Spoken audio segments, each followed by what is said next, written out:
हे नाथ, हे मेरे नाथ, मैं आपको भूलूँ नहीं। हे नाथ, हे मेरे नाथ, मैं आपको भूलूँ नहीं।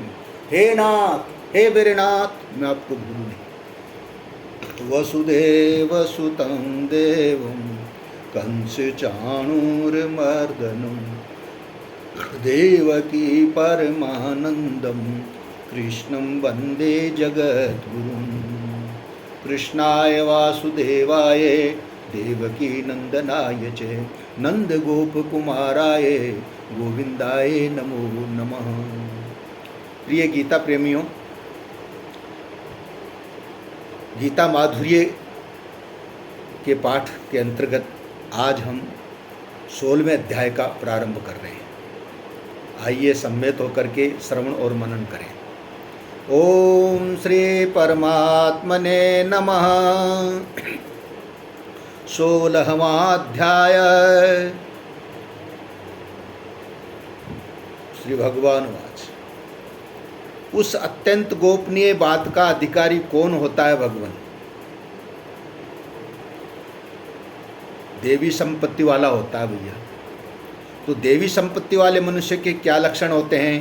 तो भगवान बोले कि वो इस प्रकार है, मेरे ही दृढ़ भरोसे अभय रहना, अंतःकरण में मुझे प्राप्त करने का एक दृढ़ निश्चय होना, मुझे तत्व से जानने के लिए हर एक परिस्थिति में सम रहना, सात्विक दान देना, इंद्रियों को वश में करना, अपने कर्तव्य का पालन करना, शास्त्रों की सिद्धांतों को अपने जीवन में उतारना, अपने कर्तव्य का पालन करते समय जो कष्ट आए उसको प्रसन्नतापूर्वक सहना, तन मन वाणी की सरलता होना, तन मन वाणी से किसी भी प्राणी को कभी किंचित मात्र भी जो है कष्ट न पहुंचाना,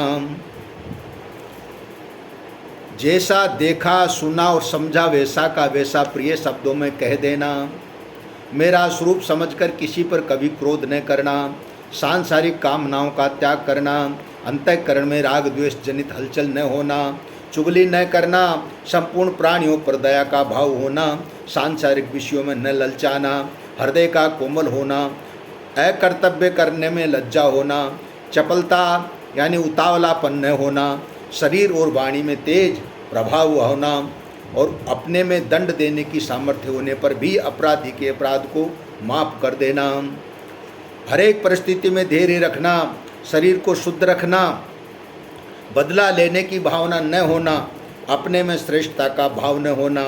हे भरतवंशी अर्जुन, ये सभी देवी संपत्ति को प्राप्त हुए मनुष्य के लक्षण हैं, अर्थात इन लक्षणों वाले को मेरी भक्ति का अधिकारी मानना चाहिए। अब यहाँ देखिए, ऐसे लक्षणों वाले हैं वे तो भक्ति के अधिकारी हैं, पर जिनमें ऐसे लक्षण नहीं है वे दुराचारी मनुष्य तो भक्ति के अधिकारी हो ही नहीं सकते। बात तो ठीक ही है, परंतु यदि कोई दुराचारी मनुष्य भी अनन्य भाव से भगवान में लग जाता है तो वह बहुत ही शीघ्र धर्मात्मा हो जाता है, अर्थात उसमें भगवत कृपा से देवी संपत्ति के लक्षण शीघ्र आ जाते हैं। ऐसा 9वें अध्याय के 30वें और 31वें श्लोक में बताया भगवान ने।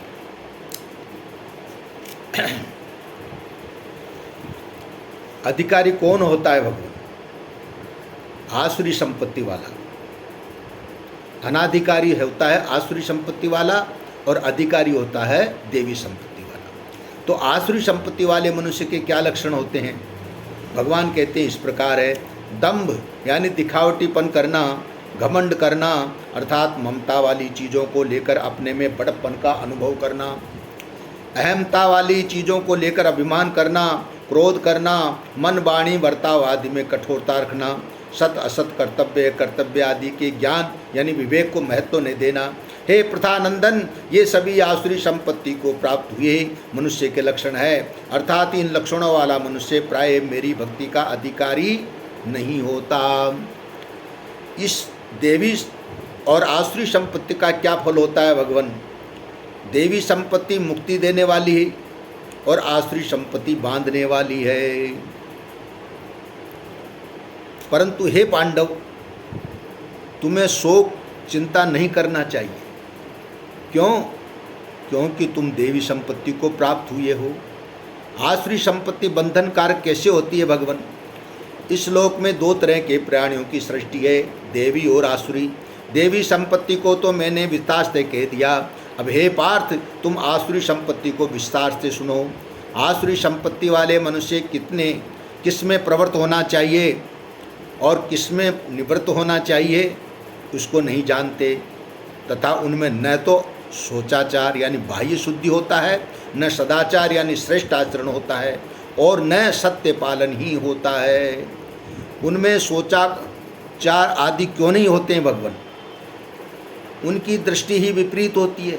वे यही कहते हैं कि ये संसार असत्य है, अर्थात इसमें कोई भी बात शास्त्र धर्म आदि सत्य नहीं है। इस संसार में धर्म अधर्म पुण्य पाप आदि की कोई मर्यादा नहीं है।